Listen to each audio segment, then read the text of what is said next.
அஸ்ஸலாமு அலைக்கும் வரஹ்மத்துல்லாஹி வபரகாத்துஹு. Good evening. நான் பேசுறது கிளியரா கேக்குதா எல்லாருக்கும்? குட் ஈவினிங் மிஸ், கேக்குது.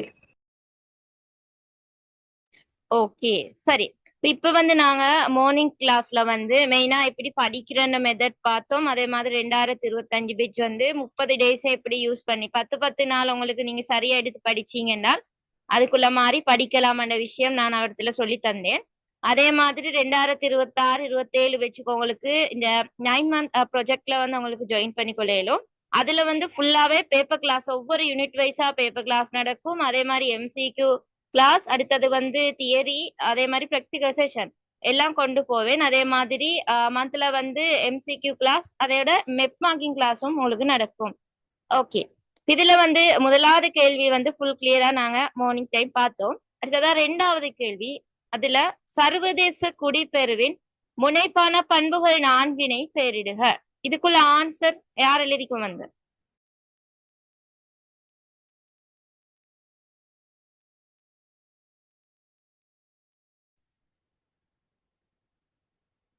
சர்வதேச குடிபெயர்விட முனைப்பான பண்புகள்ல என்னென்ன வரும்? ஆல்ரெடி சொல்லிக்கிறேன்.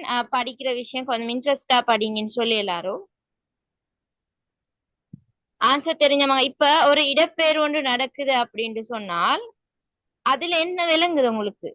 எதுக்காக வேண்டி இடம்பெறாங்க அதத்தான் எழுதணும். அதான் இடப்பெயர்விட முனைப்பான பண்பு. வேலையின்மை, பொருளாதாரம், யுத்தம் காரணமாக. Yes, okay, very good. அந்த ஆன்சர்ஸ் தான் வரணும். அதாவது மெயினா இதுலயும் ஒரு கேள்வி என்னென்றால், இந்த வெளிநாடுகளுக்கு இடம்பெயர்ந்து போறவங்கல எப்படியானவங்க கூட இருக்கலாம்? நல்ல வயதானவங்க போறாங்களா, இளம் வயதினர் போறாங்களா, எப்படி?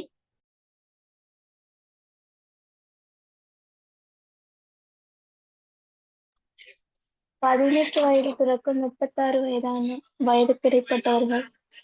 எஸ், அதாவது இளம் வயதினர். இளம் வயதினரின் அதிகரித்த இடப்பெயர்வு ஒரு முனைப்பான அம்சம். அதே மாதிரி கல்வி நடவடிக்கைகளுக்கான இடப்பெயர்வு இன்னொரு முனைப்பான அம்சம். அடுத்து பொருளாதார காரணிகளுக்கான இடப்பெயர்வு இன்னொரு அம்சம். அதே போல இந்த யுத்த நடவடிக்கைக்கான இடப்பெயர்வு இன்னொரு ஆன்சர். ஓகே, முதலாவது ஆன்சர் எழுதிக்கோங்க. உண்டு இளம் வயதினரின் அதிகரித்த இடப்பெயர்வு, அடுத்தது கல்வி நடவடிக்கைகளுக்கான இடப்பெயர்வு, அடுத்தது பொருளாதார காரணிகளுக்கான இடப்பெயர்வு, அடுத்தது யுத்த நடவடிக்கைக்கான இடப்பெயர்வு.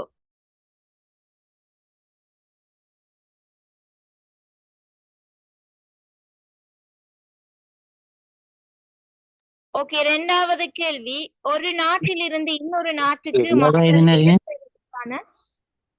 என்ன மிஸ் முதலாவதுக்கு என்ன இளவயது?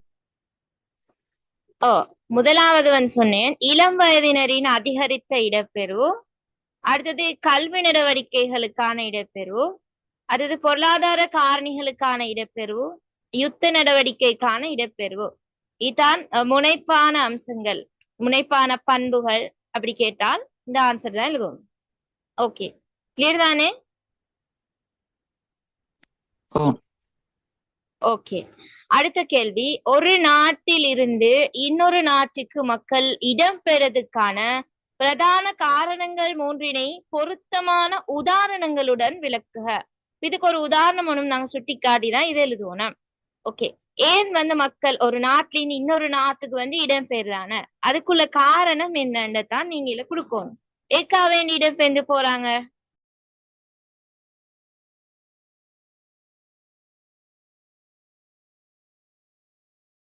ஃபெஸ்டுக்குள்ள மாதிரி தான். என்ன எதுக்காக வேண்டிடம் பெருந்து போற? மெயினா இங்க இப்ப இலங்கையில இருந்து மத்திய கிழக்கு நாடுகளை நோக்கி போறாங்க, அதுக்குள்ள காரணம் என்ன? வேலையின்மை. சரி, வேலையின்மை. இது எப்படி நாங்க எழுதணும்? ஒரு நாட்டிலிருந்து இன்னொரு நாட்டுக்கு மக்கள் இடம்பெறதுக்கான காரணங்கள்ல வேலையின்மையும் ஒன்று. அதாவது குறிப்பாக அபிவிருத்தி அடைந்து வரும் நாட்டுல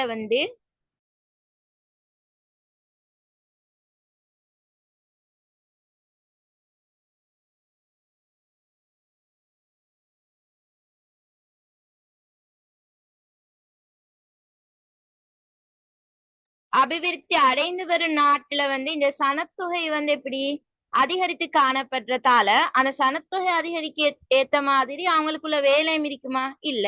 அப்ப வேலை இல்லா பிரச்சனை வந்து அவடத்துல ஏற்படுது. அதாவது மக்கள் தொகை அதிகரிக்கிறதால வந்து செலவு கூடுது. அதே மாதிரி பராமரிப்பு செலவு வந்து வருதாங்கன்னா பொருட்களோட விலையெல்லாம் நல்லா கூட்டிட்டு போகுது. ஆகவே அவங்களோட குடும்பத்துக்கு தேவையான போதிய அளவு வருமானம் வந்து இல்லாதால வந்து என்ன செய்யறாங்க, இந்த மத்திய கிழக்கு நாடுகளை நோக்கி மக்கள் வந்து எதுக்காக வேண்டி வேலைகளை பெற்றுக்கொள்ளறதுக்காக வேண்டி வேறு நாடுகளை நோக்கி இவங்க பயணிக்கிறாங்க. உதாரணமா சொன்னால் 65% வந்து தொழிலுக்காக வேண்டி உலக நாடுகளிலிருந்து வேறு நாடுகளை நோக்கி இடம்பெயர்ந்து போறத வந்து எங்களுக்கு உதாரணமாக குறிப்பிடலும்.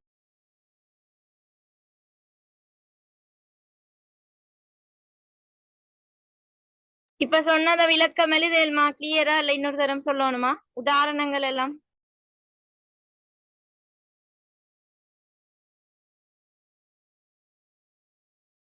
வதிவிடத்தை மாற்றத்துக்கு, தொழில் வாய்ப்பு பெற்றுக்கொள்ள, பொருளாதார நெருக்கடி, இந்த ஹெடிங் எல்லாம் வரும். உதாரணம் எல்லாம் கிளியரா? இன்னொரு தரம் சொல்லவா? ஓகே, இன்னொரு தரம் சொல்றேன். அதாவது ஒரு நாட்டிலிருந்து இன்னொரு நாட்டுக்கு வந்து டெஸ்ட்டுக்கு வந்து எழுதிட்டு போவானோம் விலங்கெடுங்க. ஒரு நாட்டிலிருந்து இன்னொரு நாட்டுக்கு மக்கள் வந்து இடம்பெயர்த்துக்கான காரணத்துல இந்த வேலை இல்லாததும் ஒன்று. அதாவது குறிப்பாக அபிவிருத்தி அடைந்து வரும் நாட்டுல வந்து சனத்தொகை அதிகரித்து காணப்படுறதால இந்த வேலையில பிரச்சனை வந்து ஏற்படுது. என்றால் மக்கள் சனத்தொகை கூட கூட அவங்களுக்குள்ள வேலையும் தேவை. ஆகவே மெயினா இந்த அபிவிருத்தி அடைஞ்சு வரக்கூடிய நாடுகளை தான் சனத்தொகை வந்து அதிகரித்து கொண்டு வருது. சோ அதனாலதான் அது அபிவிருத்தி அடைஞ்சு வரக்கூடிய நாடு. ஆகவே அவங்களுக்குள்ள வேலைகள் வந்து இல்ல, சனத்தொகைக்கு ஏத்த மாதிரி வேலையும் இல்ல. ஆகவே இதெல்லாம் அதிகரிக்கிறதால செலவு கூடுது, பராமரிப்பு செலவு இருக்குது, பொருட்களோட விலை எல்லாம் கூடுது. ஆகவே அவங்களோட குடும்பத்துக்கு தேவையான ஒரு போதிய அளவு வருமானம் ஒன்று அவங்களுக்கு இல்லாதால மத்திய கிழக்கு நாடுகளை நோக்கி மக்கள் வந்து என்ன வேலைகளை வந்து பெற்றுக்கொள்ளறதுக்காக வேண்டி வேறு நாடுகளை நோக்கி பயணிக்காங்க. உதாரணமா சொன்னால் 65% வந்து தொழிலுக்காக வேண்டி என்ன உலக நாடுகள்ல வேற நாடுகளை நோக்கி இடம்பெயர்ந்து போறாங்க என்றது எங்களுக்கு உதாரணமாக குறிப்பிடலும்.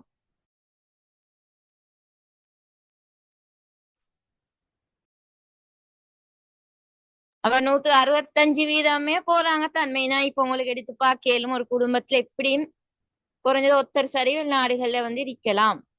ஓகே, அடுத்தது வந்து யுத்தம் காரணமாக, அதாவது ஒரு நாட்டிலிருந்து இன்னொரு நாட்டுக்கு இடம்பெறதுக்கான ஒரு முக்கிய காரணங்கள்ல இந்த யுத்தமும் ஒன்று.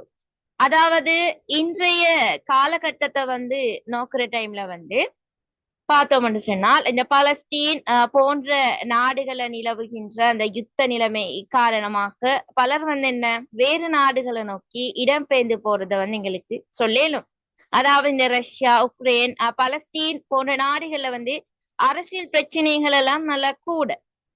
ஆகவே அப்படியான அந்த யுத்த நிலைமை வந்து இருக்கிறதால அவங்க வந்து வேறு நாடுகளை நோக்கி அவங்க இடம்பெயர்ந்து போறாங்க. சோ இடம்பெயர்ந்துக்குள்ள ஒரு காரணமாக இந்த யுத்தத்தை வந்து எங்களுக்கு குறிப்பிடலும். ஓகே, யுத்தம் கிளியரா? எழுதுற மாதிரி எழுதல் எல்லாருக்கும் யுத்தம் காரணமாக? ஓ மிஸ். Yes, okay. அடுத்தது வந்து வருமானம் குறைவு. வருமானம் குறைவு அதுக்கு எப்படி எழுதுற? அதாவது ஒரு நாட்டிலிருந்து இன்னொரு நாட்டுக்கு வந்து இடம்பெயர்த்துக்கான காரணங்கள்ல வந்து வருமானம் குறைவாக காணப்படுறதும் ஒரு காரணம் தான். அதாவது சில பேருக்கு அவங்களோட நாட்டிலேயே வந்து வேலை செஞ்சு கொண்டு அவங்களோட குடும்பத்துக்கு வந்து செலவழிச்சு கல்வி, உணவு இப்படியான அடிப்படை தேவைகளை நிறைவேற்றத்துக்கே அவங்களுக்கு ஒரு போதியது ஒரு வருமானம் இல்லை. சோ அப்படி இருக்கிற டைம்ல அவங்களால வீடு கட்டுறதுக்கு அதுக்கெல்லாம் ஒரு வசதிகள் இல்லை.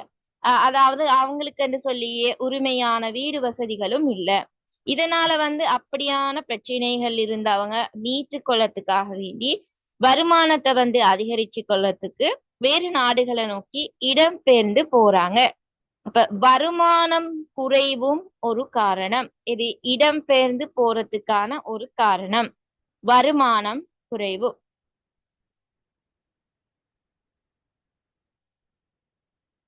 ஓகே, கிளியரா? இது இன்னொரு தரம் சொல்லணுமா இப்படி வருமானம் குறைவு? அம்ரி கிளியரா? திவ்யா, ஃபாத்திமா? ஓ டீச்சர். Yes, okay. அடுத்து நாங்க 3வது கேள்விக்கு போவோம்.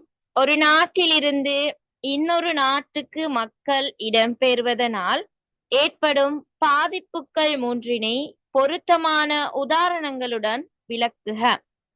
பாதிப்புகள் 3 பொருத்தமான உதாரணங்களோட விளக்கத்தான். அதாவது ஒன்று சொல்லேலும் எங்களுக்கு என்னென்ன ஆன்சர் இதுக்கு எழுதினீங்க எல்லாரும்? ஒரு நாட்டிலிருந்து இன்னொரு நாட்டுக்கு மக்கள் இடம்பெயர்ந்து போறதால என்ன பாதிப்பு வருது? இது நீங்க பார்த்து சொல்லுங்க. இது இடம்பெயர்ந்து போற நாட்டுக்கு வர பிரச்சனையா எழுதணும், இல்லைனால் ஒரு நாட்டின் இடம்பெயர்ந்து போனேன் அப்ப அந்த இடம்பெயர்ந்து போன நாட்டுல வர பிரச்சனையா, இல்லது இடம்பெயர்ந்து போனால் அந்த போன நாட்டுல வர பிரச்சனையா எழுதணும்? மாத்திக்கொள்ற நிறைய பேரு. என்ன ஆன்சர் வரணும் இதுக்கு?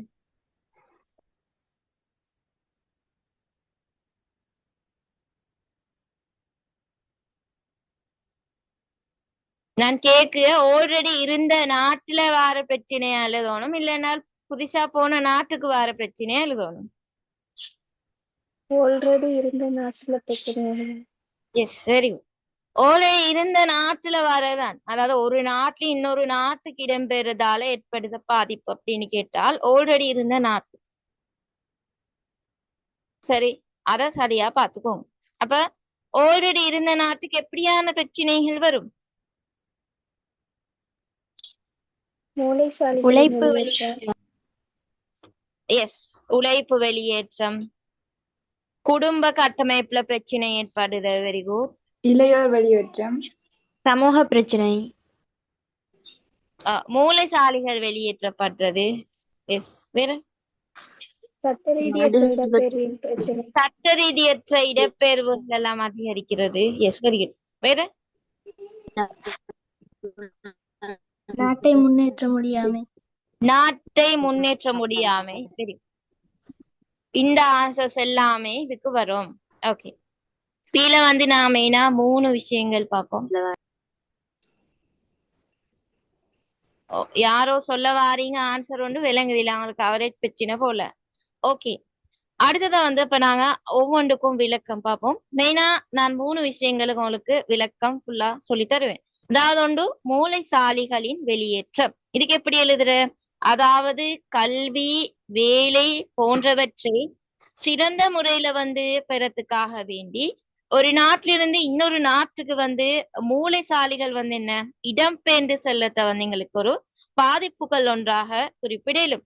இப்படி செல்லத்தால அவங்களோட சொந்த நாட்டை முன்னேற்றத்துக்காக வேண்டி, இந்த அபிவிருத்தி அடைய செய்யறதுக்காக வேண்டி இப்படியான மூளைசாலிகள் இருக்கின்ற வீதம் குறைவாக காணப்படுது.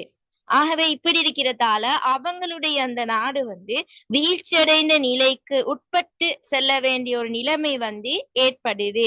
உதாரணமா சொன்னால் 18 தொடக்கம் 50 வயதுக்கு இடைப்பட்ட இளம் உழைப்பாளர்கள் அதிகமாக இடம்பெயர்ந்து மூளைசாலிகள் என்று சொன்னா ஃபர்ஸ்ட் என்னன்னு தெரிஞ்சிருக்கணும்.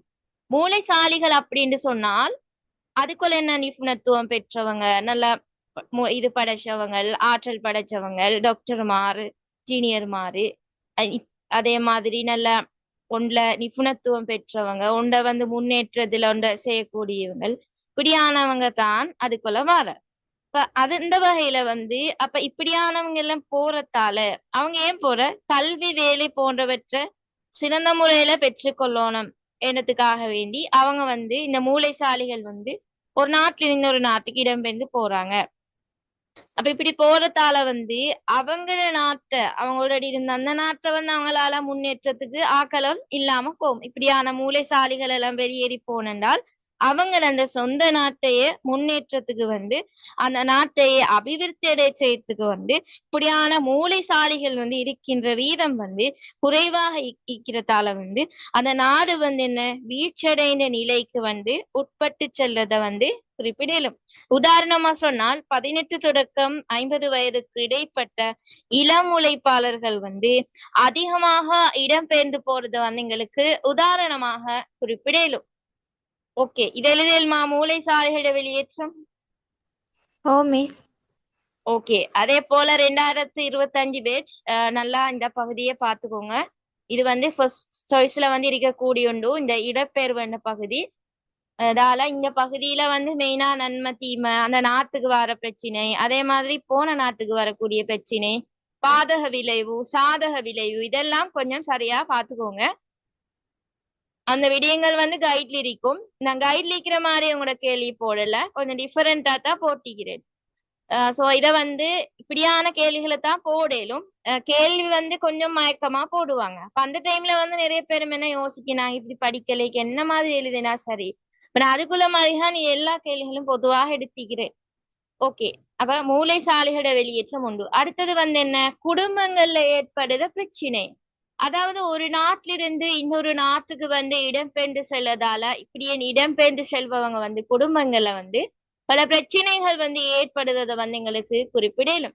அதாவது இப்படி பிரிஞ்சு போறதால அந்த கணவன் மனைவிக்கு இடையில வந்து பிரச்சனைகள் ஏற்படுது. அதே மாதிரி விரக்திமான நிலை ஏற்படுது. அதே போல இந்த சிறுவர் துஷ்பிரயோகம் பல ஏற்படுது. அதாவது பிள்ளைகளை வந்து விட்டுட்டு தாய் தந்தை அவங்க வெளிநாட்டுக்கு போறதால பிள்ளைகள் வந்து தனிமைப்படுத்தப்படுது. அப்ப துறவியல் செயற்பாடுகளுக்கு அதே மாதிரி சிறுவர் துஷ்பிரயோகங்களுக்கு இதுக்கெல்லாம் உட்பட வேண்டிய ஒரு நிலைமை வந்து அங்கே ஏற்படுது. பிள்ளைகள் வந்து பெற்றோரை பிரிந்து செல்லக்கூடிய நிலைமை ஏற்படுது. அப்ப பிள்ளைகள் வந்து ஒரு விரக்திமான நிலைக்கு உட்படுவாங்க. இதே மாதிரி சிறுவர் தாய் தந்தையை பிரிததால வந்து அதாவது அவங்களுக்குள்ள அந்த கட்டாய கல்வி வந்து இடைநிறுத்தப்படுது. பிள்ளைகள் வந்து கற்காம அப்படி என்று சும்மா ஒவ்வொரு மாதிரியான இதுல வந்து கெட்ட இதுல வந்து அவங்க போக வேண்டிய ஒரு இதுக்கு அந்த பாவனைகளுக்கு உட்படுத நிலைமை. இப்படியானவைகளுக்கு வந்து ஏற்படையிலும் பராமரிக்க யாரும் இல்லாமல். அப்ப இப்படி வந்து போறதால குடும்பங்கள்ல வந்து பல பிரச்சனைகள் ஏற்படுறத வந்து எங்களுக்கு குறிப்பிடலும். ஓகே, அப்ப குடும்பங்கள்ல ஏற்படுற பிரச்சனை எழுதானே. ஓ மிஸ். Yes, okay. அடுத்தது வந்து வேற என்ன கொடுக்கலாம், நாட்டோட வருமானம் குறைஞ்சு போற. அதாவது இப்போ ஒரு நாட்டுல இருந்து இன்னொரு நாட்டுக்கு இடம்பெயர்ந்து செல்லதால சொந்த நாட்டு வருமானம் வந்து என்ன நடக்கும், குறைவடைஞ்சு போகும். ஏண்டால் அந்த நாட்டிலேயே வந்து இப்ப நிறைய பேர் இருந்தன்னு சொன்னால் நிறைய கைத்தொழில்களை செஞ்சு அந்த நாட்டை வந்து முன்னேற்றிட்டு போயிடும். ஆனா அது யாருக்கும் விளங்குறதில்ல. வெளிநாடுகளுக்கு நோக்கிதான் அவங்க போறதுக்கு வந்து முற்பற்றாங்க.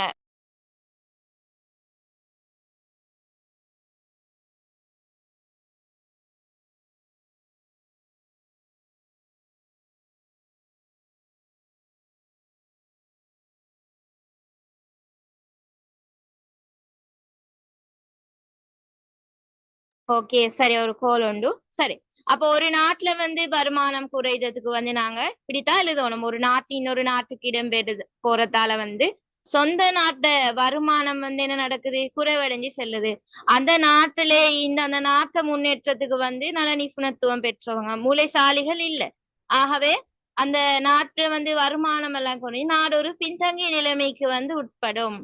ஆகவே அந்த இடம்பெயர்ந்து போறதால வரக்கூடிய ஒரு பிரச்சனையில ஒன்னா எங்களுக்கு இந்த நாட்டு வருமானம் குறைந்ததை வந்து குறிப்பிடலும். அதே மாதிரி நாட்டை வந்து முன்னேற்ற முடியாமை என்ற ஹெடிங்கும் போட்டு எங்களுக்கு எழுதலாம். நாட்டை முன்னேற்ற முடியாமை, அதாவது ஒரு நாட்டிலிருந்து, அதாவது தன் சொந்த நாட்டை விட்டு வேறு நாட்டை நோக்கி இடம்பெயர்ந்து செல்லதால முன்னேற்ற முடியாமல் போது. அதாவது வெளிநாட்டிலே தங்கி வாழ வேண்டிய மனப்பக்குவம் வந்து ஏற்படுவதை என்று வேறு நாட்டு தனது நாட்டுல வந்து வேலை செஞ்சு வருமானம் ஈட்டணும், வேலை எடுக்கணும் என்ற மனப்பக்குவம் வந்து அவங்கக்கிட்ட வந்து இல்லாமத்தான் போகும். அதான் வெளிநாட்டுக்கு போனா பெய்த்து கொண்டே இருக்கிற மாதிரி தான் நிற்பாங்க. எப்படியுமே ஒரு கொஞ்சம் மிச்சம் நாள் நிக்கிறவங்களுக்கு வந்து எப்படியுமே அவங்க இங்க வந்தாலும் அவங்களுக்கு அந்த கிடைக்கிற வருமானம் குறைவு மாதிரிதான் அவங்களுக்கு வேலை. அப்ப அவங்க என்ன செய்வாங்க, ரிட்டர்ன் போவாங்க. அப்ப வெளிநாட்டே தங்கி வாழ வேண்டிய மனப்பக்குவம் வந்து அவங்களுக்கு ஏற்படுது. அவங்களோட நாட்டு முன்னேற்றணும், நாட்டில் இருக்கணும் அந்த ஒரு இது வந்து அவங்களுக்கு மனநிலை ஒன்று ஏற்படாது. அதே மாதிரி இந்த மூளைசாலிகள் எல்லாம் வெளியேறி போறதாலேயும் அந்த நாட்டு வந்து முன்னேற்றத்துக்கு வந்து யாருமே இல்லாம போகும். ஆகவே நாடு வந்து ஒரு வீழ்ச்சியடைந்த நிலைமைக்கு உட்பட்டு போறத வந்து கேளும்.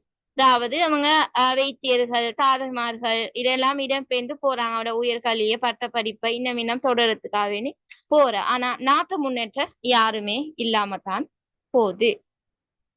ஓகே, அப்ப நான் 5 ஹெடிங் மட்டும் சொன்னேன். சோ இதுகள் எழுதலும் தானே?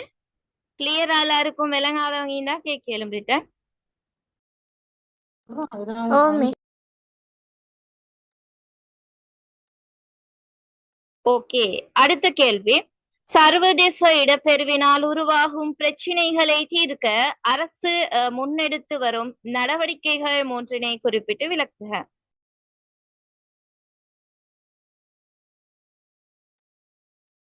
விழிப்புணர்வு நடவடிக்கை, சட்ட நடவடிக்கை, வேலை வாய்ப்புகளை உருவாக்கி கொடுத்த. S, very good. திவ்யா அவ இந்த கிளாஸ் இந்த செமினாருக்கு வந்தேன்னு நினைக்கிறேன். இந்த ஹெடிங்க வந்து உங்களுக்கு எல்லாத்துக்கும் யூஸ் பண்ணேன். இது ஒரு ட்ரிக்ஸ். நான் சொன்னேனே நிறைய ஷார்ட் மெத்தட்ஸ் வந்து காட்டி கொடுத்தீங்க அப்படின்னு. இது ஒரு ஷார்ட் மெத்தட். என்னென்றால் உங்களுக்கு வந்து பௌதிக புவியியல்லையும் சரி, மானிட புவியியல்லையும் சரி, பௌதிக புவியியல்லையும் சரி, மானிட புவியியல்லையும் சரி, தீர்க்க எடுக்கக்கூடிய நடவடிக்கை அப்படின்னு சொல்லி கேள்வி வந்துட்டேன்னு சொன்னால் இந்த ஹெடிங்க பயம் இல்லாம உங்களுக்கு போடலும். ஆனா அந்த செப்டர்ல உள்ள விஷயங்களை சொல்லித்தான் விளக்கம் ட்ரிக்ஸ் இருக்குது. அப்ப என்ன ஆன்சர்ஸ்? ஒன்று சட்ட நடவடிக்கையை மேற்கொள்றது, அடுத்தது விழிப்புணர்வு ஊட்டல் செயற்பாடு. அடுத்த ஹெடிங் வந்து உங்களோட பேப்பர்ல உங்களோட கேள்விக்குள்ள மாதிரி மத்த ஹெடிங் கொடுக்கணும். சோ இந்த 2 ஹெடிங்கையும் நல்லா ஞாபகம் வச்சுக்கோங்க. பௌதிக புவியியல்லையும் சரி, மாண்டு புவியியல்லையும் சரி, தீர்க்க எடுக்கக்கூடிய நடவடிக்கை அப்படின்னு சொல்லி கேள்வி வந்துட்டு இருந்தால் இந்த 2 ஹெடிங்கும் போட்டு அதுக்குள்ள மாதிரி விளக்கத்தை உங்களோட ஹெடிங்குக்கு பொருத்தமான மாதிரி விளக்கம் கொடுத்தீங்கன்னு சொன்னால் உங்களோட ஆன்சர் ஓகே. அதே மாதிரி நீங்க இந்த ஹெடிங்கை போட்டாலும் அரை மார்க்ஸ் வந்து கிடைக்கக்கூடிய வீதம் கூடையா இருக்குது. ஹெடிங் மட்டும் போட்டாலும் அரை மார்க்ஸ் வரும். இப்ப மெயினா வந்து உங்களோட மார்க்ஸ் வந்து பார்த்தேன்னு சொன்னால் இப்படித்தானே ஒரு பேப்பர் வரும். முதலாவது ஒரு கேள்வி வரும், 2 மார்க்ஸ் போடுவாங்க. மற்றது 2ஆவதா ஒரு கேள்வி வரும், 6 மார்க்ஸ். 3ஆவதா ஒரு கேள்வி வரும், 6 மார்க்ஸ். 4ஆவதா ஒரு கேள்வி வரும், 6 மார்க்ஸ். மொத்தம் 20 மார்க்ஸ். இப்படித்தான் ஒரு கேள்விக்கு வந்து மார்க்ஸ் போடுற வீதம். அப்ப இதுல வந்து நீங்க 2 மார்க்ஸ் எழுதுண்டால் அந்த என்றால் என்ன வரும், இல்லைன்னா முனைப்பான அம்சம் கேட்டு வரும். என்றால் என்ன எழுதினா விளக்கத்தை கொடுத்து உதாரணம் ஒன்று எழுமான மாதிரி எழுத பார்க்கணும். அப்ப ஃபுல் 2 மார்க்ஸும் உங்களுக்கு சுவர் பண்ணி. அடுத்தது வந்து 2ஆவது கேள்வியில வந்து 6 மார்க்ஸ் கேள்வி. அப்ப அந்த 6 மார்க்ஸ் கேள்வி வந்து சொன்னால் எப்படியுமே 3 குறிப்பிட்டு விளக்குக அப்படிதான் வரும். இப்ப நீங்க 3 எழுதினாத்தான் 1 எழுதினால் அதுக்கு 2 மார்க்ஸ், இன்னொன்று எழுதினா 2 மார்க்ஸ், இன்னொன்று எழுதினா 2 மார்க்ஸ். மொத்தம் இப்படித்தான் 6க்கு 6 மார்க்ஸ போடுங்க. 6க்கு 6 மார்க்ஸ் போடுவாங்க. அப்ப இந்த 2 மார்க்ஸும் எடுக்குன்னு சொன்னால் 6 புள்ளியில 2 மார்க்ஸும் எடுக்குன்னு சொன்னால் அந்த 2 மார்க்ஸும் எப்படி போடுன்னு சொன்னால் நீங்க போடு ஹெடிங்குக்கு வந்து அரை மார்க்ஸ் வரும். அதே மாதிரி உங்களோட விளக்கத்துக்கு வந்து 6 வரிக்குள்ள மாதிரி விளக்கம் இருந்தா அதுக்கு 1 மார்க்ஸும், உதாரணத்துக்கு வந்து அரை மார்க்ஸும் போடுவாங்க. ஓகே, கொஞ்சம் வெயிட் பண்ணுங்க, அதான் முடிஞ்சு ஸ்டார்ட் பண்றேன்.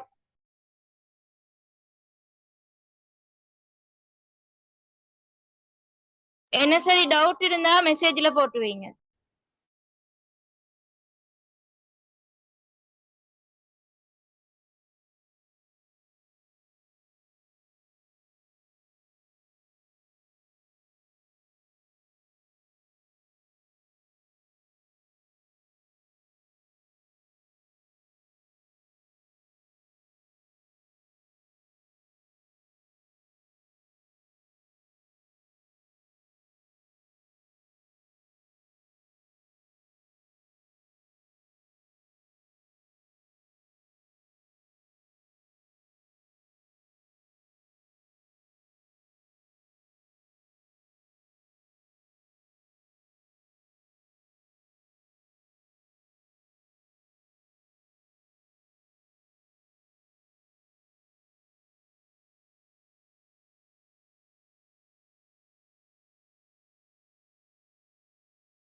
ஓகே, சரி ஸ்டார்ட் பண்ணுவோம். அப்ப இப்படிதான் வந்து உங்களோட பேப்பருக்கு வந்து உங்களுக்கு மார்க்ஸ் வந்து போடுறது. அந்த 6 மார்க்ஸும் எடுக்குன்னு சொன்னால் அந்த 2 மார்க்ஸ் சரியா நீங்க எடுத்திக்கணும். அந்த 2 புள்ளி எடுக்கிறதுக்கு தான் நான் இப்ப சொன்ன மாதிரி ஹெடிங் போட்டா வந்து 1/2 மார்க்ஸ், விளக்கம் வந்து நல்லா கிளியரா 6 வரைக்கும் இருந்ததுன்னு சொன்னால் அதுக்கு வந்து 1 மார்க்ஸ். அதே மாதிரி ஒரு உதாரணம் ஒன்று கொடுத்தீங்கன்னா, இப்ப உதாரணங்களோட குறிப்பிட்ட விளக்கம்னு வர அப்ப அந்த டைம் உதாரணம் ஒன்று கொடுத்தா அதுக்கு 1/2 மார்க்ஸ் வரும். அதே மாதிரி அந்த விளக்கப்படத்தின் உதவியோட விளக்குன்னு கேள்வி வர அப்ப அந்த டைமுக்கு வந்து அந்த விளக்கப்படத்துக்கார மார்க்ஸும் அங்கே ஹெடிங் கொண்டும் இங்கே விளக்கத்துக்கு கொண்டையும் பார்த்து 2 மார்க்ஸ போடுவாங்க. சோ நாங்க அதுக்குள்ள மாதிரி விளக்கம் எழுத தெரிஞ்சோம்னு சொன்னால் ஓகே. அதே மாதிரி நல்லா பெருசா விளக்கம் எழுத வேண்டிய தேவையும் இல்லை. ஒவ்வொன்றையும் சரியா வந்து சரியான விஷயத்த இன்க்ளூட் பண்ணி எழுதுங்க. நல்லா பெருசா விளக்கம் எழுதினால் உங்களுக்கு அங்கே டைம் வந்து இல்லாம போகும். கட்டாயம் டைம் மேனேஜ்மெண்ட் முக்கியம் பகுதி 2 பேப்பரை பொறுத்தவரையிலே. அதுல வந்து நீங்க சரியா 30 நிமிஷத்துக்குள்ள ஒரு 25 நிமிஷம் டார்கெட் வச்சு நீங்க ஒரு கேள்விக்குள்ள ஆன்சர் எக்ஸாம்ல எழுதுங்க. அப்படி எழுதினா தான் உங்களுக்கு வந்து ஷுவர் பண்ணேலும் எல்லாத்தையும் சரியா எழுதி சரியா முடிக்கிறதுக்கு. இல்லைன்றால் லாஸ்ட் கேள்வி எழுத கொஞ்சம் டைம் ஒன்று பிரச்சனை ஒன்று வரும். எப்படியுமே லாஸ்ட் கேள்வி எழுதுறதுக்கிட்ட டைம் பிரச்சனை ஒன்று வரும். அதால சரியா 25 நிமிஷத்துக்குள்ளேயே ஒவ்வொரு கேள்வியும் முடிக்க பாருங்க. அதே மாதிரி 2 மார்க்ஸ் கொஸ்டின் ஒன்றுக்கு ஒரு 3 நிமிஷத்துக்குள்ள எழுதிக்கொள்ள பாருங்க. 3 நிமிஷத்துக்கு மேல வருது என்றால் அந்த அரவாசம் நீங்க எழுதின விளக்கத்தை வச்சுட்டு மத்த இதுக்கு போங்க. அதுக்கு பகுதி எழுதி கேளுமேன்னு சொன்னா நீங்க அதை ஃபுல்லா முடிச்சென்றாலும் அங்கின வந்து அந்த 2 மார்க்ஸ் 1.5 மார்க்ஸ் அந்த போடுதான் நிக்குது. ஆனா அவங்களுக்கு அங்கே பின்னால 2 மார்க்ஸ் ஃபுல் மார்க்ஸ் 2 மார்க்ஸ்கள் வந்து மிஸ் ஆவே இல்லை. ஏன்னா நீங்கள கொஞ்சம் விளக்கம் எழுதித்தானே இருக்குது. அப்ப அந்த விளக்கம் எழுதிக்காங்களேன்னு சொல்லி மார்க்ஸ போடல. சோ அதால அந்த டைம் வந்து சரியா வச்சுக்கொண்டு ஒவ்வொரு பேப்பரையும் வந்து செய்ய பாருங்க.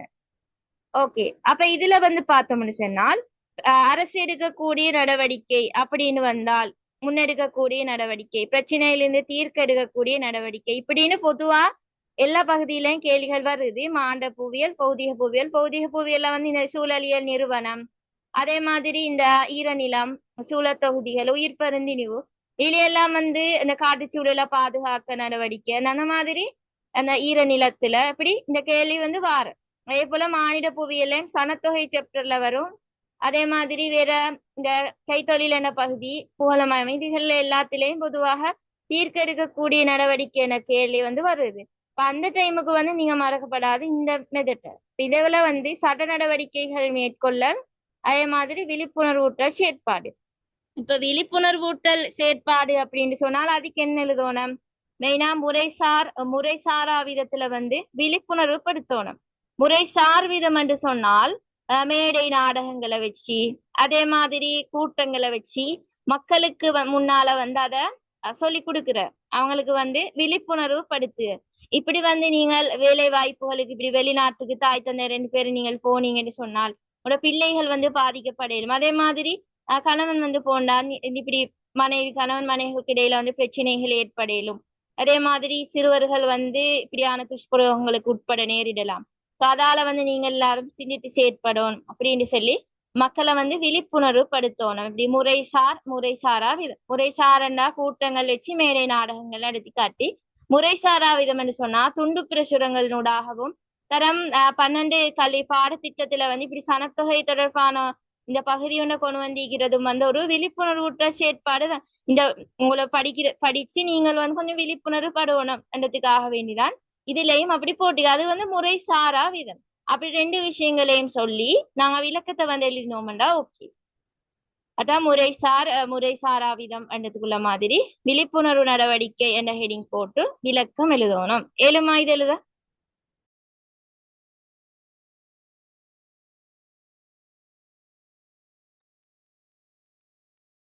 எங்க குயிக்கா, கோபிகா, நிஃப்னா, சமா?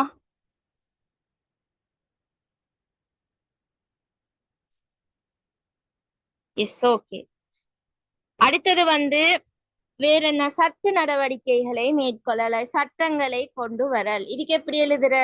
சர்வதேச இடப்பெருவினால் உருவாகும் பிரச்சனையை தீர்க்க அரசு வந்து எடுக்கக்கூடிய நடவடிக்கைகளை வந்து பார்த்தோம் என்றால் இப்படியான சட்ட நடவடிக்கைகளை வந்து மேற்கொள்வதையும் எங்களுக்கு குறிப்பிடலும். அதாவது 18 வயசுக்கு குறைவான பிள்ளைகள் உள்ள குடும்பத்தில் இருக்கக்கூடிய தாய் மற்றும் தந்தை இருவரும் வேலைக்கு வெளிநாடுகளை நோக்கி செல்லதை வந்து அனுமதிக்காது இருத்தல். இதற்காக வேண்டிய தடை விதித்து சட்டங்களை வந்து கொண்டு வரதை வந்து குறிப்பிடலும். ஒன்றோ தாய் போனோம், ஒன்றோ தந்தை போனோம், 2 பேருக்கும் போயிடலாம். அப்படியான ஒரு கட்டுப்படுத்தி ஒரு சட்ட நடவடிக்கையை வந்து மேற்கொள்றதை வந்து பார்க்கலும். மேலும் உதாரணமாக இதை நோக்கினு சொன்னால் உலக சனத்தொகையில வந்து சுமார் அதாவது 6 லட்சத்துக்கும் சனத்தொகையினர் வந்து என்ன வேறு நாடுகளுக்கு வந்து சென்றிருக்கிறத வந்து எங்களுக்கு வந்து குறிப்பிடலும். இப்படி சட்ட நடவடிக்கைகளை வந்து அவங்களுக்காக வேண்டி கொண்டு வரணும். ஒரு நாட்டுல வந்து இப்படி தாய் மற்றும் தந்தை 2 பேரும் போறத வந்து அனுமதிக்காம ஒன்றோ தாய் போகணும், ஒன்றோ தந்தை போகணும், இப்படியான ஒரு நடவடிக்கையை கொண்டு வரணும் என்ற விஷயத்தை உதாரணமா குறிப்பிட்டு அவங்களுக்கு விளக்கம் எழுதலும். சட்டங்களை கொண்டு வரல், இது எழுதலுமா? ஓ மிஸ்.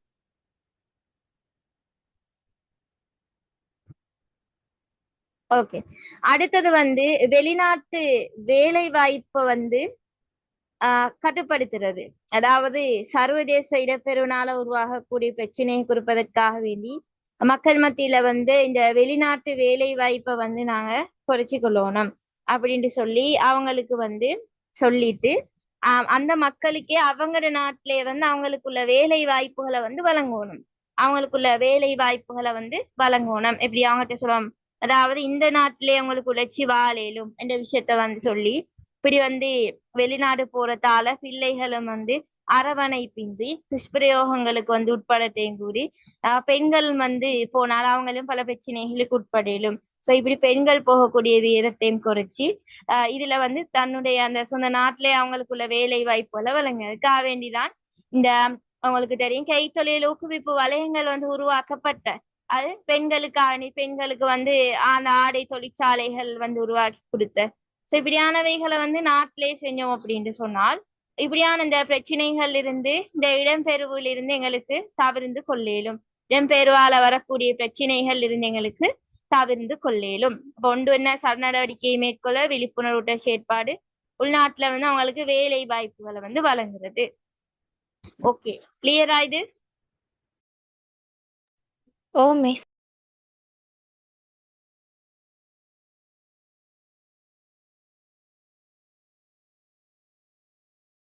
ஓகே, இதே மாதிரி நான் எல்லா யூனிட்லயும் மெயினான கொஸ்டின்ஸ் எடுப்பேன். இப்ப நாங்க அடுத்ததா தியரியில 2026-27 பெஸ்ட் தியரியில பௌதிக புவியியல் யூனிட் தான் பார்த்துட்டு இருக்கிறேன். இப்ப அதுல நாங்க பார்த்த பகுதியில ஒரு பேப்பர் ஒன்று செய்வேன். எல்லா பகுதியிலும் யூனிட் வைஸ் பேப்பர்ஸ் நடக்கும்.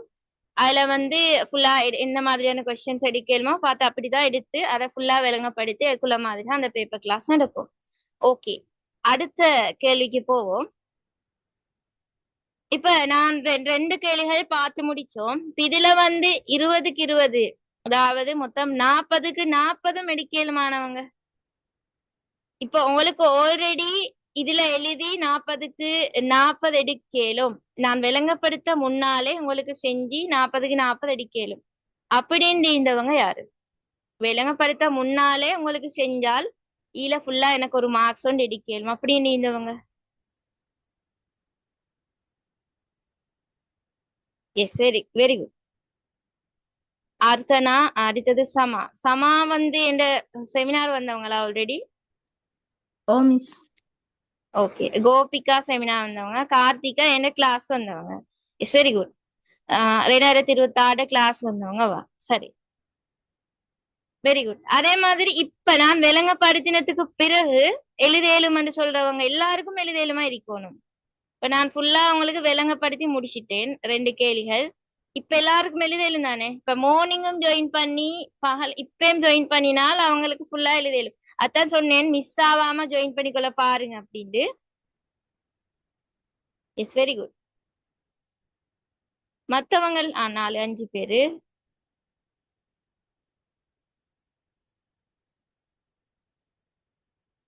உஸ்மான் அண்டிக்கிறவங்க செமினார் வந்தவங்களா ஆல்ரெடி?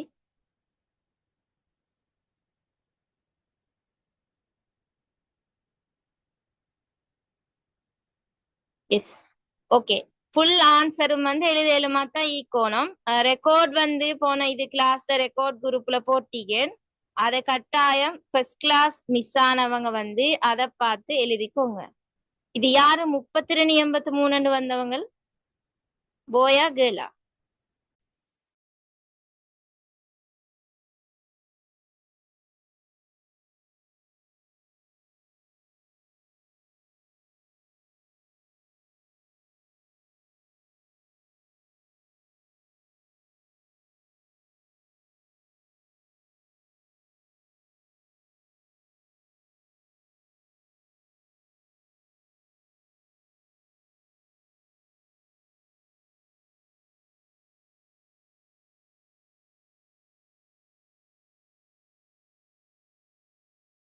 அதாவது என்ன விஷயம்னா மெயினா தியரி வந்து நல்லா கிளியரா இருக்கணும் எல்லாருக்கும். தியரி வந்து எந்த அளவு உங்களுக்கு கிளியர் ஆகிதோ அந்த அளவு உங்களுக்கு பேப்பரும் செய்யலும். ஸோ அதால நல்ல தியரி வந்து நல்லா விளங்கப்படுத்தக்கூடிய கிளியரா இருக்கக்கூடிய கிளாஸஸுக்கு பார்த்து போங்க எல்லாரும். தியரி வந்து மெயின் பண்ணுங்க. தியரி நல்லா விளங்கினா உங்களுக்கு என்ன பேப்பரும் செய்யலும். யாரு பேச வந்தீங்க?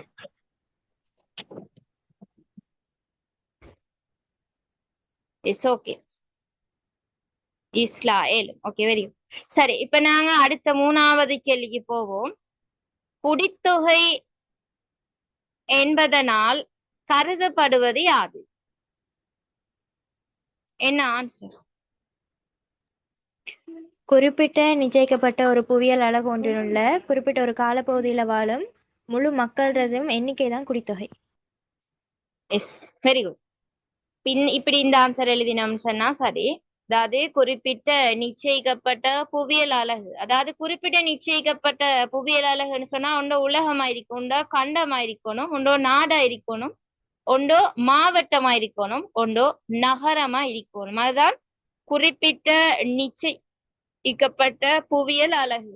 அப்ப அதுக்குள்ள ஒரு காலப்பகுதியில வாழக்கூடிய முழு மக்களினதும் எண்ணிக்கை தான் என்னன்னு சொல்ற குடித்தொகை அப்படின்னு சொல்லி வரைவிலக்கணப்படுத்தப்படுது. அதன்படி குறிப்பிட்ட காலப்பகுதியில முழு உலகிலும் வாழும் மக்கள் தொகைய உலக குடித்தொகை அப்படின்னு சொல்லி எங்களுக்கு குறிப்பிடலும். அதே மாதிரி சனத்தொகை என்றால் என்னன்னு கேட்டாலும் அந்த விளக்கம் தான் வரணும். இப்ப நிறைய பேரும் இந்த குடித்தொகை சனத்தொகை என்கிறத வந்து கொஞ்சம் யோசிக்க. குடித்தொகை என்றாலும் ஒன்றுதான், சனத்தொகை என்றாலும் ஒன்றுதான். அதே மாதிரி இன்னொரு கேள்வி கேட்கிறேன், நீ அப்டேட் உண்டு. தற்போதைய உலக சனத்தொகையிட அளவு யாருக்கு தெரியும்? இது வந்து கேட்கலாம், சம்டைம் எம்சிக்யூல வரையிலும். ஏன்னா இப்ப கொஞ்சம் மாறிட்டு, ஆனா புதிய தான் போட்டு கேள்வி வரையிலும். தற்போதைய உலக சனத்தொகையிட அளவு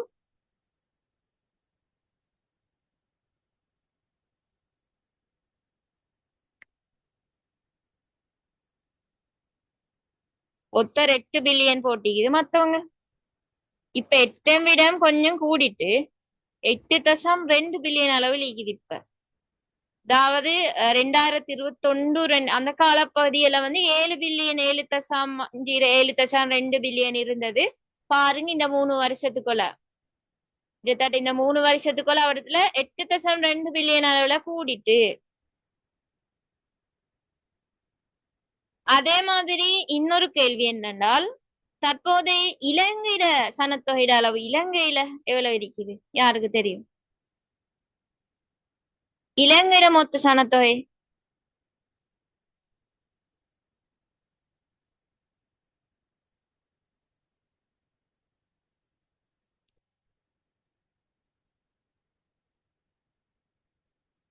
இலங்கையிட மொத்த சனத்தொகை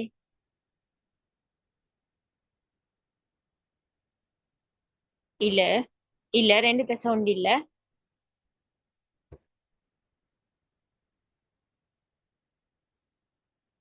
அதாவது பில்லியன் அளவு போகல, மில்லியன் அளவுல தான் இருக்குது. இலங்கையிட சனத்தொகை மில்லியன் மில்லியன், அது billion. Yes, very good. 8.26 billion தான் வேர்ல்ட் பாப்புலேஷன் இருக்குது. நான் கேக்குற இலங்கையிட. S, very good. இப்ப 23.2 மில்லியன். இதெல்லாம் வந்து கேள்விகளுக்கு வரையிலும் நோட் பண்ணிக்கோங்க. 23.2 மில்லியன். பில்லியன் மில்லியனை மாத்திக்கொள்ள வேணும். இலங்கையில வந்து ஃபுல் சனத்தொகை வந்து 23.2 மில்லியன். அதாவது 2021 அப்படியான காலப்பகுதிகளை வந்து 21.44 மில்லியன் அளவில் இருந்தது. இப்ப 23.2 மில்லியனா கூடிக்குது இலங்கையில. ஓகே, இதுகள் மார்க் பண்ணிக்கோங்க. அடுத்த கேள்வி, குடித்தொகை அடர்த்தி என்பதனால் கருதப்படுவது யாது? அதே போல எந்த சேனலை வந்து கொஞ்சம் எல்லாரும் ஃபாலோ பண்ணி வைங்க. அதுல நான் சம்டைம் எம்சிக்யூ கொஸ்டின்ஸ் போடுவேன். உங்களுக்கு வந்து அதுல பார்த்துக்கொள்ள இயலும். எம்சிக்யூ கொஸ்டின்ஸ் வேர்ட் சிஸ்டம்ல போடுவேன் எந்த சேனல்ல. அதுல வந்து இல்லாதவங்க ஜாயின் பண்ணிக்கோங்க.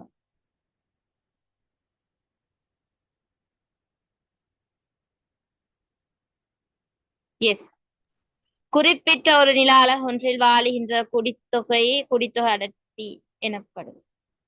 இதை விடவும் பெட்டரா விளக்கம் ஒன்று குடிக்கலும். யாருக்கு சொல்ல இயலும்? குடித்தொகை அடர்த்தி குறிப்பிட்ட நிச்சயிக்கப்பட்ட புவியியல் அலகு ஒன்றில் குறித்த ஒரு காலப்பகுதியில் வாழ்கின்ற முழு மக்களினதும் எண்ணிக்கையை முறையான கணக்கெடுப்பின் மூலம் காட்டல் குடித்தொகை அடர்த்தி எனப்படும். Yes, very good. யார் இது? கார்த்திகாவா சொன்னது? எஸ். ஓ, அதானே. ஓகே, அதாவது மெயினா சனத்தொகைக்கும் சனத்தொகை அடர்த்திக்கும் சின்ன ஒரு டிஃபரன்ட். சனத்தொகை என்று சொன்னால் அப்படியான எல்லாம் இருக்கக்கூடிய வாழக்கூடிய முழு மக்களுடைய எண்ணிக்கை தான் சனத்தொகை. அடர்த்தி என்று சொன்னால் அப்படியான சனத்தொகைய முழு மக்களுடைய எண்ணிக்கைய முறையான கணக்கெடுப்பின் மூலம் காட்டுதான் என்ன? சனத்தொகை அடர்த்தி. குறிப்பிட்ட நிச்சயிக்கப்பட்ட புவியியல் அலகுல குறித்தொரு காலப்பகுதியில் வாழுகின்ற முழு மக்களுடைய எண்ணிக்கையை வந்து முறையான கணக்கெடுப்பின் மூலம் காட்டுதான் என்ன? குடித்தொகை அடர்த்தி. ஓகே, அடுத்த கேள்விக்கு போவோம்.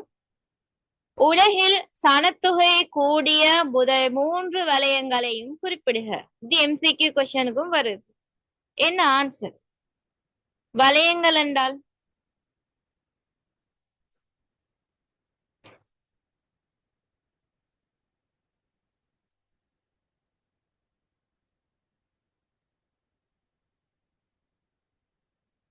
எஸ், கிழக்காசியா, தென்னாசியா, தென்கிழக்கு ஆசியா. அதுதான் உலகத்துல வந்து சனத்தொகை கூடிய 3 வலயங்களும்.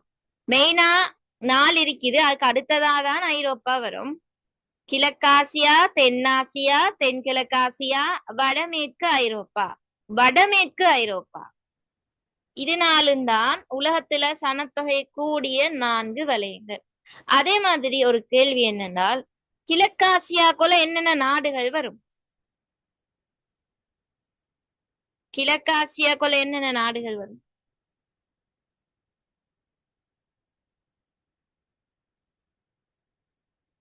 கிழக்காசியால என்னென்ன நாடுகள் வரும்?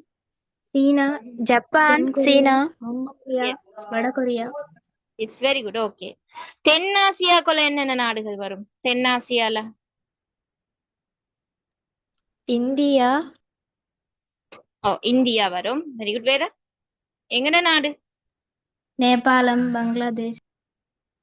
எங்கட நாடு நாங்க நிக்கிறது சொல்றீங்களே யாரும்? இலங்கை. இலங்கை. இலங்கை, இந்தியாவுகள் தென்னாசியால வரும். அதே மாதிரி தென்கிழக்கு ஆசியால என்ன வரும்?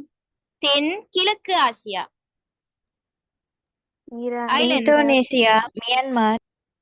S, Thailand. இதுகள் தான் தென்கிழக்கு ஆசியாக்குள்ள வரும். அதே மாதிரி வடமேற்கு ஐரோப்பால என்னென்ன நாடுகள் வரும்? பிரான்ஸ். பிரான்ஸ் வரும். Very good. வேற? German, Italy. Yes, Portugal, Spain இதுகள் வரும்.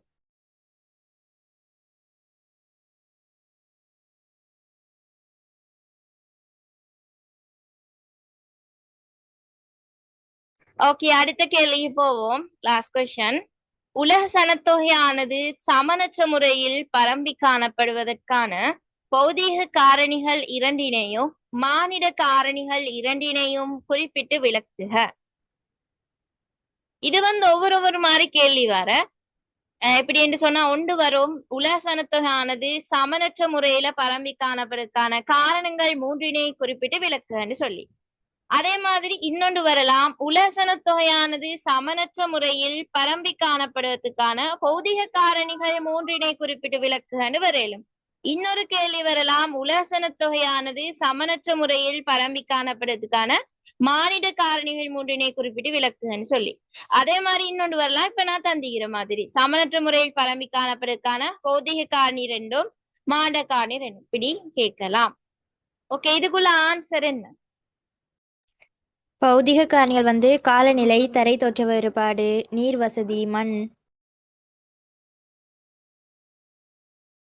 எஸ். ஓகே, வேற? மானிடம்.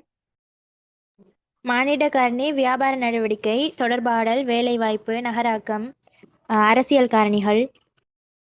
ஓகே, விளக்கத்தோட யாருக்கு சொல்லும்? விளக்கத்தோட ரெண்டு காரணம் விளக்கத்தோட கட்டாயம் விளக்கத்தோட தான் எழுதி பழகணும். ஒவ்வொன்றும் பேப்பர் செய்தென்றால் ரீசன் மட்டும் பார்க்கணும், விளக்கத்தோடயும் எழுதி பாருங்க. சும்மா நார்மலா விளக்கத்தோட எழுதி பாருங்க. சரி, கார்த்திகா வந்து ஒன்று சொல்லுங்க, ஒன்று சொல்லிட்டு அதுக்குள்ள விளக்கத்தையும் சொல்லுங்க. ஒரு 6 வரிக்குள்ள மாதிரி விளக்கமும்.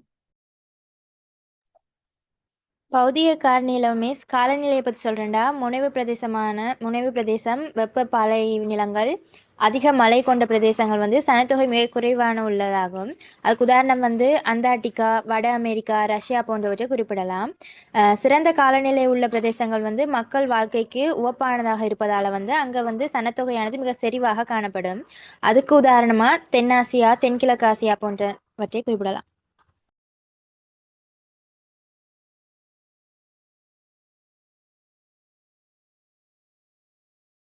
Is okay, very good. அதே மாதிரி சமா, கோபிகா சொல்லுங்க, ஒன்று சொல்லி அதுக்குள்ள விளக்கம்.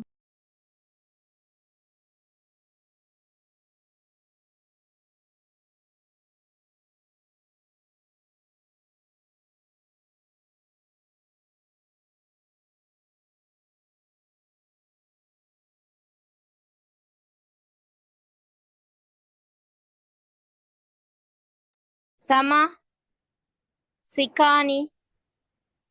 நீர் வசதிகள். ஓகே, சொல்லுங்க. மனித நடவடிக்கைகள் வந்து மிக முக்கியமான தேவையாக நீர் வசதி காணப்படுகின்றது.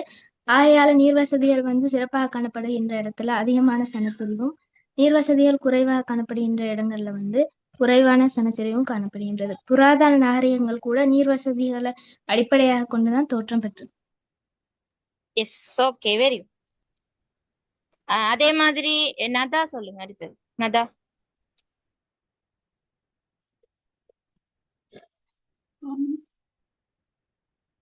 ஒரு ரீசன் சொல்லுங்க. பௌதிக காரணி ஒன்றும் சொல்லேலும் மானிட காரணி ஒன்றும் சொல்லேலும்.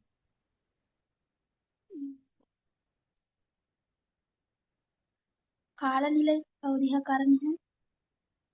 ஓகே, இப்ப அதுல விளக்கம். இப்ப உவப்பான ஒரு மனிதன்ற வாழ்க்கையில அவன் வாழ்றான் சொல்றேன். அதாவது சனச்சரிவை தீர்மானிப்பதில் காலநிலை மிக முக்கியமான ஒரு செல்வாக்கு செலுத்துது. இப்ப உவப்பான காலநிலை வந்து காணப்படுற இடங்கள்ல மனிதன் வந்து அதிகமா சனச்சரிவு கூடுதலா காணப்படும். இப்போ உதாரணமா எடுத்துக்கிட்டோம்னா அங்க மழை வீழ்ச்சி போதுமான அளவு கிடைக்கும், வெப்பநிலை போதுமான அளவு கிடைக்கும். இப்படி உதாரணத்துக்கு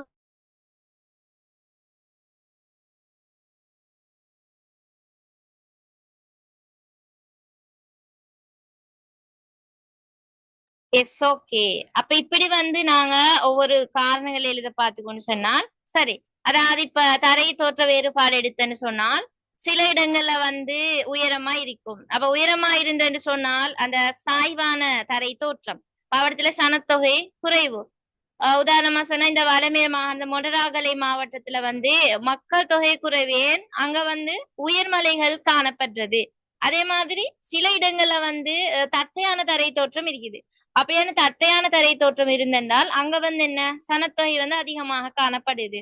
உதாரணமாக கொழும்பு, கம்பஹா மாத்தர் இப்படியான இடங்கள் கொஞ்சம் உதாரணத்துக்கு கொடுக்கலும். அதாவது தரை தோற்ற வேறுபாடு ஹெடிங் கொடுத்தலும். அப்படி சாய்வான தரை தோற்றம் இருந்தன்னு சொன்னால் அங்க சனத்தொகையை குறைவு. ஏன்னால் வீடு கட்டக்கூடிய இடமா இருந்தாதான் அங்க மக்கள் தொகையும் நல்லா கூடையா இருப்பாங்க. நல்லா வீடு கெட்டேலாத இடமாக இருந்தால் அங்க குறைவாகத்தான் இருப்பாங்க. பல்குல மாதிரி விளக்கம் எழுதோணும். தரை தோற்ற வேறுபாடு ஹெடிங் போட்டு தட்டையான தரை தோற்றமும் சாய்வான தரை தோற்றத்தையும் வச்சு விளக்கம் எழுதணும். அதே மாதிரி நீர் வசதி என்று எடுத்தால் நீர் வசதி வந்து மெயினா இலங்கையில வந்து உலர் வலயம், இங்கு மழை பெய்யக்கூடிய வீதம் வந்து குறைவு. அதே மாதிரி நிலத்துல வந்து பயிரிடேலா, ஏன்னு சொன்னால் மழை வந்து குறைவாக கிடைக்குது. மழை பெய்யக்கூடிய காலத்துலதான் அங்க வந்து செய்யலும். ஆகவே அங்க வந்து மக்கள் செறிவும் குறைவு.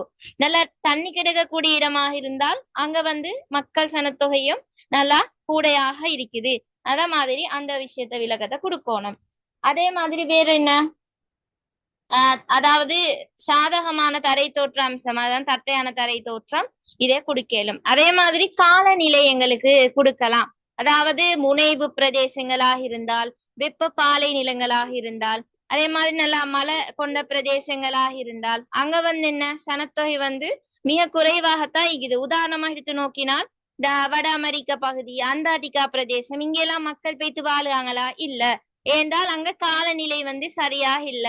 ஒன்று மிதமான ஒரு காலநிலை அங்கு இல்ல, நல்லா குளிராக இருக்கும்.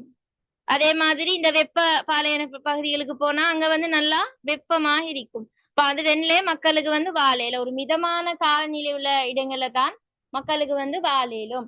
அப்ப அந்த சிறந்த காலநிலை நிலவக்கூடிய இடங்கள் எடுத்து நோக்கினோம்னு சொன்னால் இந்த தென் ஆசியா, தென்கிழக்கு ஆசியா இப்படியான இந்த வலயங்களை தான் மக்கள் வாழ்க்கைக்கு ஒப்பான ஒரு காலநிலை வந்து அங்க நிலவுது. ஆகவேதான் மக்கள் சனத்தொகையும் இந்த தென் ஆசியா, தென்கிழக்கு ஆசியா போன நாடுகளை வந்து கூடையாக காணப்படுது. அப்ப இத வந்து எங்களுக்கு குடுக்கலும். காலநிலைன்னு ஹெடிங் போட்டு டிஃபரெண்ட்டை வந்து எழுதி காட்டணும். சனத்தொகை வந்து குறைவாக ஈக்கியங்க, அது ஏன் நீக்குது? சனத்தொகை கூடையாக ஈக்குதுங்க, அது ஏன் ஈக்குது? என் காலநிலையின் காரணமாக இருக்கிற மாதிரி எழுதுவோம். அது காலநிலை என்ற ஹெடிங்க போட்டா. அதே மாதிரி தரை தோற்ற வேறுபாடுன்னு ஹெடிங்க போட்டா தரை தோற்ற வேறுபாடுக்குள்ள மாதிரி எழுதணும். அதாவது உயர்ந்த மலை பகுதிகளா இருந்தால், அதிக சரிவுள்ள பகுதிகளா இருந்தால் சனத்தொகை வந்து நல்லா குறைவாகத்தான் காணப்படும். ஆகவே அங்க வந்து எப்படி அவங்களோட பொருளாதார நடவடிக்கைகளை மேற்கொள்றது, போக்குவரத்து வசதிகள் மேற்கொள்றது, விவசாயம் செய்யறது, இதெல்லாம் வந்து அவங்களுக்கு கடினமானதாகத்தான் இருக்கும். உதாரணமாக இந்த இமயமலை, ரொக்கி மலை இதுகளை எடுத்து நோக்கினால் அங்க வந்து மக்கள் சனத்தொகை வந்து குறைவாக இருப்பாங்க. ஏன் குறைவாகிக்குது? தரை தோற்றம் சரியாக இல்லை. தரை தோற்றம் ஒரு சரிவான தரை தோற்றமாகத்தான் இருக்குது. அதே மாதிரி மக்கள் வாழ்க்கைக்கு உபப்பான சமவெளி பிரதேசங்களை வந்து மக்கள் சனத்தொகை வந்து அதிகமா இருக்குது. உதாரணம் எடுத்து நோக்கினா இந்து கங்கை சமவெளியை குறிப்பிடலும். இந்த பகுதிகள் இந்தியால வந்து உலக சனத்தொகையில முதலிடம் வகிக்கக்கூடிய நாடு இந்தியா. சோ அங்க வந்து ஒரு சரியான ஒரு தரை தோற்றம் காணப்பட்டதால அங்க மக்கள் சனத்தொகையும் வந்து அதிகமாக காணப்படுது. இப்படி தரை தோற்ற வேறுபாடு ஹெடிங்க போட்டா கூடு ஈக்கிறதுக்கேன், குறைவாய்க்கிறதுக்கேன் அந்த விஷயத்த சொல்லி அதுக்குள்ள விளக்கம் கொடுக்கணும். அதே மாதிரி நீங்க மாநில காரணிகள் எடுத்து நோக்கினா வேலை வாய்ப்பு சொல்லலும், நல்லா கிளியரா சொல்லலும். வேலை வாய்ப்பு அதாவது குறித்த பிரதேசத்துல வந்து காணப்படக்கூடிய வேலை வாய்ப்பு வந்து மெயினா இந்த சனத்தொகை பரம்பல்ல வந்து செல்வாக்கு செலுத்துது. அதாவது இந்த வேலை வாய்ப்பு நல்லா கிடைக்கக்கூடிய இடமாக இருந்தால் அங்க கண்டிப்பா சனத்தொகையும் வந்து நல்லா கூடியா இருக்கும். அதாவது எங்களுக்கு பார்க்கலும் இந்த மத்திய கிழக்கு நாடுகள், ஐரோப்பிய நாடுகள் இங்கெல்லாம் நல்லா வேலை வந்து கிடைக்கக்கூடிய வீதம் கூட. எந்தக்கு போனேன்னு சொன்னாலும் என்ன சரி ஒரு வேலை அங்க இருக்கும். இங்க மாதிரி இல்ல. அப்ப வேலை வாய்ப்பு வந்து நல்லா கிடைக்கக்கூடிய இடத்துல மக்கள் சனத்தொகையும் கூட, வேலை வாய்ப்பு வந்து நல்லா குறைவு இருக்கக்கூடிய இடத்துல மக்கள் சனத்தொகையும் குறைவு. இது ஒரு மாண்ட காரணமாக எங்களுக்கு குறிப்பிடலும். அதே மாதிரி இந்த நகராக்க நடவடிக்கைகள், நல்ல நகரங்கள் எல்லாம் நல்லா இதா வளர்ச்சி அடைஞ்சு அபிவிருத்தி அடைஞ்சிருந்தேன்னு சொன்னால் அதன் பால் கவரப்பட்டு அங்க வந்து சனத்தொகையும் வந்து நல்லா கூடும். துபாய் இதெல்லாம் வந்து கொஞ்சம் சனத்தொகை எல்லாம் நல்லா வாரத்துக்குள்ள காரணம் அங்க வந்து நகராக்க நடவடிக்கைகள் வந்து மேற்கொள்ளப்பட்டிருக்குது. இதே மாதிரி இந்தியாலயம் எடுத்து பார்க்கலும். சோ இப்படி நகராக்க நடவடிக்கைகள் வந்து கூட இருந்தா அங்க வந்து இந்த இதுவும் மக்கள் சனத்தொகையும் வந்து கூட ஆகிக்கிறத பார்க்கலும்.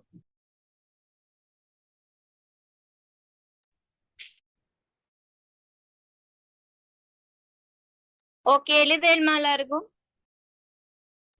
ஓ miss Salem. Oh miss it's okay. அப்ப 2 டைம் செமினார்ஸ் முடிச்சிட்டேன். அடுத்ததா நைட் 9 மணிக்கு இன்றைக்கு இருக்குது.